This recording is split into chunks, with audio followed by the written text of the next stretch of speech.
En Gaspésie, pour combattre la chaleur, il y a une solution toute simple, choisir l'une des nombreuses plages.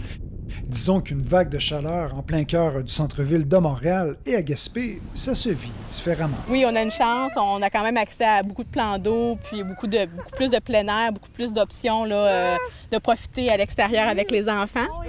Ce groupe de bénévoles a décidé de tenir sa dernière réunion sur le bord de l'eau pour fuir l'humidité. Au lieu de faire un Zoom qu'on a fait tout l'hiver, on était comme tannés, on a décidé de se rencontrer sur la plage. 18 juin à Gaspé et à certains endroits, le thermomètre affiche 37 degrés Celsius, sans le facteur humidex, un avis de chaleur extrême plutôt inhabituel dans la région avant même le début officiel de l'été, mais qui pourrait frapper plus souvent au cours des prochaines années. Par contre, avec les changements climatiques, on s'attend à ce que ça devienne quelque chose avec lequel on va devoir vivre là, presque à toutes les années d'ici peut-être une vingtaine d'années. La direction de la santé publique rappelle ainsi les directives à respecter pour éviter un coup de chaleur ou des problèmes de santé plus graves.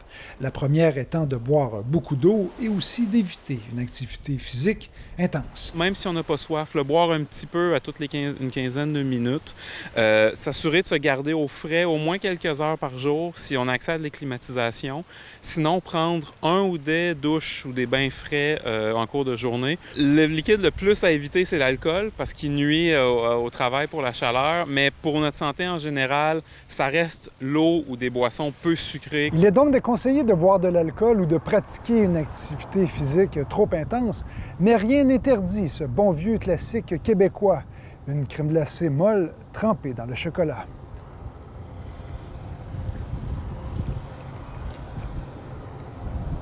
Ici Martin Tulgoat, Radio-Canada, Gaspé.